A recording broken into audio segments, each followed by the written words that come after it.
The Anvil Hawk is a fun little light fighter with really high DPS. It's got better straight line speed and acceleration than some interceptors like the Avenger, and it has decent mobility similar to a Buccaneer.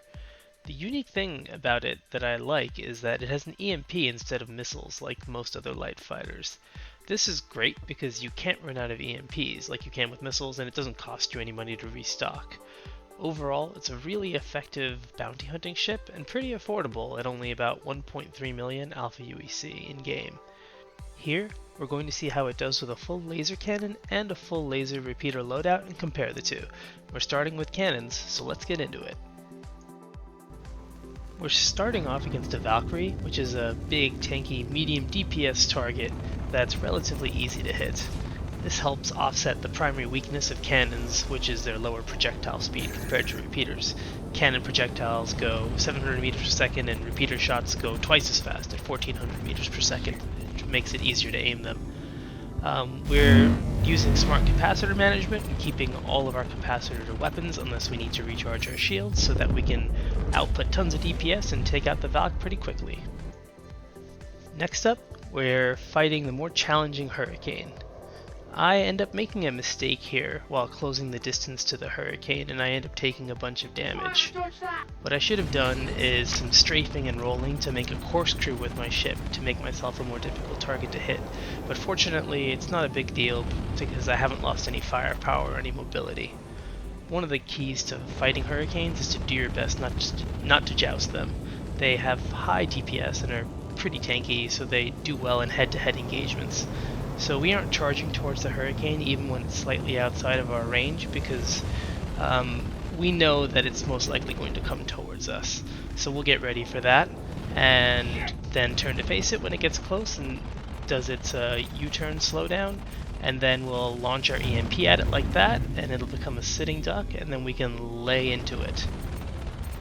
Make a slight mistake here. While he's EMP'd, I should have just put my capacitor to weapons so that I could have taken him out a bit faster instead of having it on shields to recharge my shields, but we end up getting back enough capacitor to take him out before he's able to do much more damage to us. Next, we'll switch over to laser repeaters.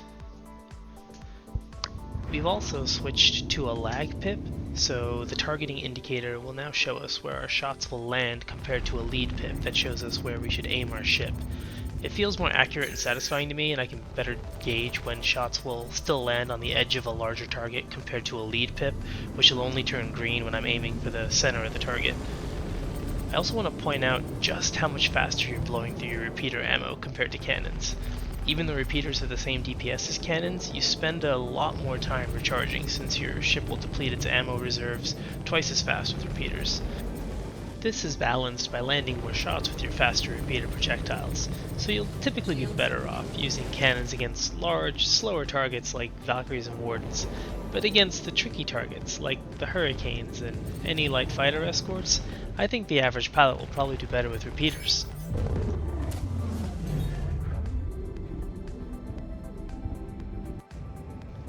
We had no problem whatsoever with that Valkyrie, so now we're going to up the ante and fight a Hurricane.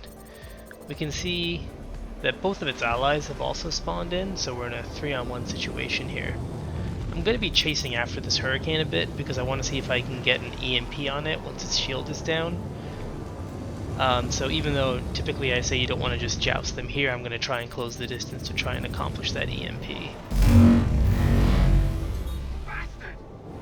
I launched it right there, but I didn't get a clean EMP on it because I didn't get its shield down all the way before launching it. So now we're going to do our best to pilot well and not joust it. So you can see that even though I'm not even at my SCM speed, I'm not just running towards it and maxing out my speed for no reason. I'm trying to manage the distance I have to it. I'm doing some mini corkscrews here and there to try and shake off some of that incoming damage, and he goes down. So now we recharge our shields while acquiring our next target, a Valkyrie. We also saw from the flyby that the third enemy is also a Valkyrie, so we want to be mindful of our shields because Valks can put out a lot of DPS if you're not careful. So you can see I'm doing some corkscrewing while trying to keep the DPS on him, and we're doing a decent job of preserving our shield.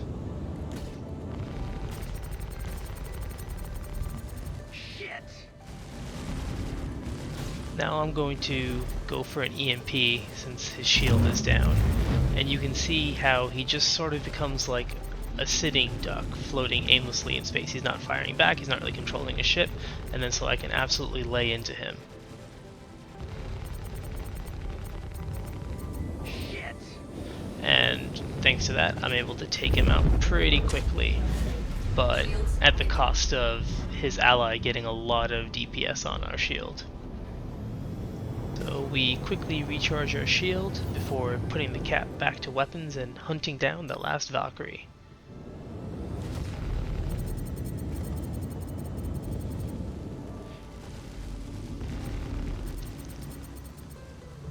Here you can see I'm starting to rotate a bit and do some mini corkscrews to avoid some of this incoming fire while I'm laying into him as well.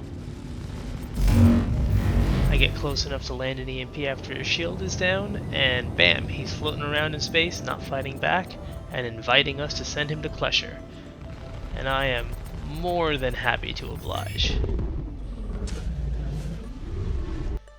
So let's talk about the fits that we were using. We'll look at the cannons fit first. Just change out all of your weapons for fixed cannons at the largest size you can, so you end up with 4 size 2s and 2 size 1s. I have stealth shields on this build, but it's really not necessary. In 3.14 you can just use whatever shields you have available. They're all the same except for minor signature differences, and honestly in this ship with the military grade power plant that you end up needing and the EMP, stealth is not really going to be worth much anyway. So for repeaters, I actually did something a little bit different. I used the PTU version of the Urkel site so that you could see what the components would look like if you were to build this in 3.15. The weapons that we used for repeaters are just swapping out all of the cannons for the largest size repeaters that you could fit. I like the CF series repeaters. I think they're the best and they're also pretty cheap, so that's what I would recommend.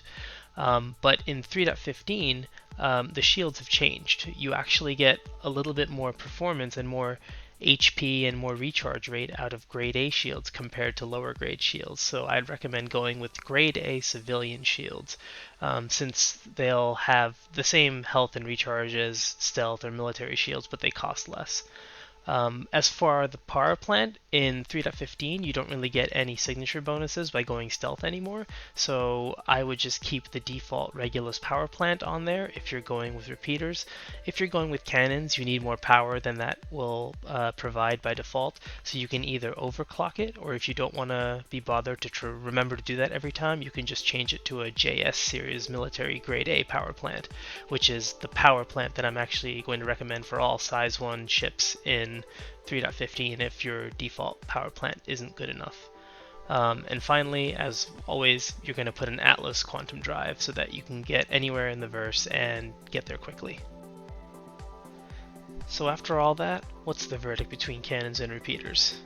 Even though the cannons should do more effective DPS since they fire longer without recharging, it just felt more fun to me with the repeaters, so that's what I'm going with for my Hawk.